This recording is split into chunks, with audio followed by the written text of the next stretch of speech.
kind of increased the tension, the grittiness of it. He made a very, very professional looking piece. And so he had an eye for that kind of style. And a lot of the action design process with him was very collaborative. And he was very interested in how it was framed, and how it was going to be shot, which a lot of the time makes a stunt performer's and stunt coordinator's job very easy. So he was a lot of fun to work with. Yeah, and Eric, what did he tell you in terms of his vision for the Kurtis Stryker character? Because there's been many portrayals of Kurtis Stryker down through the years. What was his idea in terms of how Kurtis Stryker would have come across in terms of Mortal Kombat Legacy? Well, in the context of all the other characters, Kurtis Stryker is definitely the most, I guess you would say, flawed, along with Johnny Cage, right? I mean, Johnny Cage is a little bit of comic relief. But then there is this sort of banter between Stryker and Cage that works really well because Stryker is also a very human character, and so when he was telling me about the Stryker character, I think that it worked for me because I play everyday men characters in my short films, and there's some comedic relief to what I do. And I had longer hair when I actually took the role, and he said, what do you think about just leaving your hair long? And I kind of went, well, maybe that's too much on the everyday man look. And so we decided for a shorter haircut. I think it was the right choice.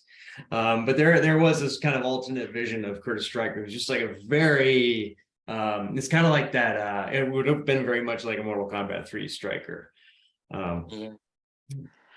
And Eric, what was it like shooting a web series? Was it a long sort of production? Was it a normal in terms of shooting a TV series or movies? I know you've done an awful lot of work in the past, and you've done an awful lot of episodes and where you might have been in for a few weeks. But in terms of shooting a web series, was there a specific timeline that you were working to, a specific sort of budget in terms of trying to get all these sort of shots done? Was it different than shooting a TV series or movie? Were you dealing with time constraints and budgets? And well, on account of the fact that it was, I guess it was essentially a Warner Brothers production because they owned Machinima, I believe.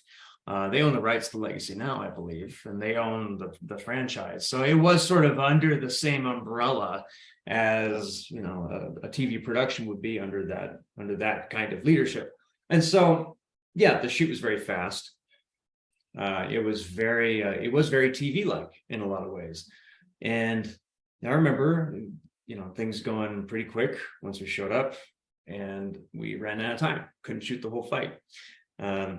And we ended up focusing more on dialogue and story than fight, which is also very much like TV. There are lots of comparisons to the TV for sure. And Eric, in terms of Mortal Kombat Legacy, do you think maybe it was a bit ahead of its time in terms of, you came out in a time back in 2011 where probably Netflix and Amazon Prime and all these sort of apps that we see in our TV and all these streaming platforms hadn't arrived. Maybe there were just another 2 or 3 years down the pipeline. Do you think maybe if Mortal Kombat Legacy had come out in one of those streaming sort of platforms, we could have been talking about 5 or 6 seasons, and rather than the just 1 or 2 that Legacy got? Yeah, it's an interesting point. It was sort of at the beginning of the streaming era, and Machinima was at the forefront of that. So we all thought that this would be a huge success. But I think that maybe it was a little bit ahead of its time. And I mean, what can you do? It came out when it came out. The second season was an improvement upon the first season. But yeah, I would love to see it rebooted, because I think that the vision of it was very good. I think the action was really good. And it's unfortunate that it didn't come out a little bit later. Yeah. And Eric, to be associated with the Mortal Kombat franchise in terms of voiceover work, in terms of portrayal of characters, Do you like the fighting genre in terms of video games? In terms that when you grew up as a child, did you actually maybe back 30 years ago, because Mortal Kombat back in the 90s, do you ever remember playing Mortal Kombat in arcades or centers or arcades growing up, or was that your type of thing, or was it very much, were you not into the whole video game world? I played a lot of games as a kid, and there was an arcade at our mall in Reading, and it was called the Gold Mine, and I spent every Friday there after school, and that was my hangout. I was there every Friday, and sometimes on the weekends too, and blew a lot of money at that arcade. And I remember when Mortal Kombat came in, and I asked for a Mortal Kombat cabinet for Christmas, and which is a ridiculous request, and it's expensive. And so I said, well, if you get all of the family to pitch in, $50 each, you could all afford one arcade cabinet for me. My mom had, enough sense not to do that. It would have been a wasted Christmas, I think. But I was also never very good at fighting games. It was just never, I could never quite get it to get fighting games to respond the way I wanted them to. But I think just as like a piece of history, Mortal Kombat's really interesting, because it was when that first kind of scanned, it wasn't motion captured, it was photographs of people that were scanned into the game, and then those became video game sprites. It was the first time that was done, very well. Pit Fighter had done it before that, but then Mortal Kombat was sort of like, that became the standard. And I think that just being, that's like a really interesting episode in video game history, and that to me is like really exciting. And to be a part of that, I think is that's the cool part to me. Yeah. And Eric, I've spoken to an awful lot of people about this, and obviously you've a good knowledge of the genre from speaking to you as well. You're probably aware of Street Fighter, and you're probably aware of Tekken and other games that came out.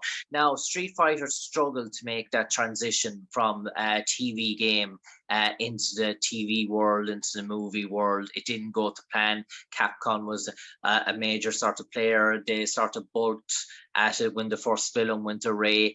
Tekken tried to mix reactions, to mix success in terms of trying to break through, but it never really followed on.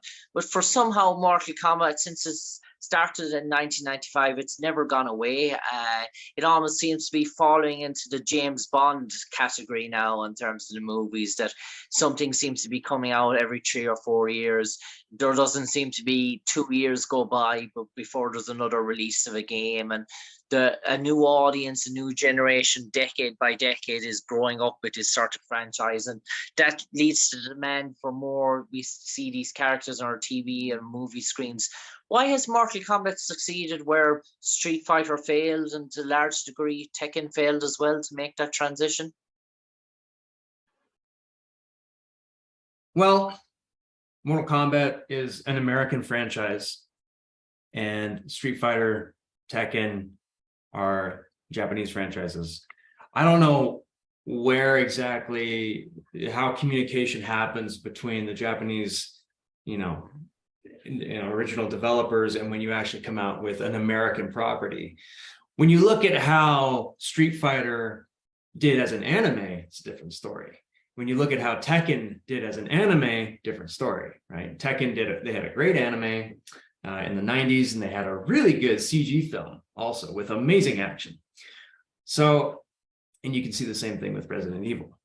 When it comes to Mortal Kombat, maybe it's just, because it's just like a smaller jump to go to American cinema, where maybe there's just less ambiguity about how this thing is supposed to look, how the characters are supposed to play, and also that it's an American franchise. So it's sort of like the language is already there to develop an American film as a result. I don't know how well it would do as a Japanese anime. It might be weird. It might come across as strange.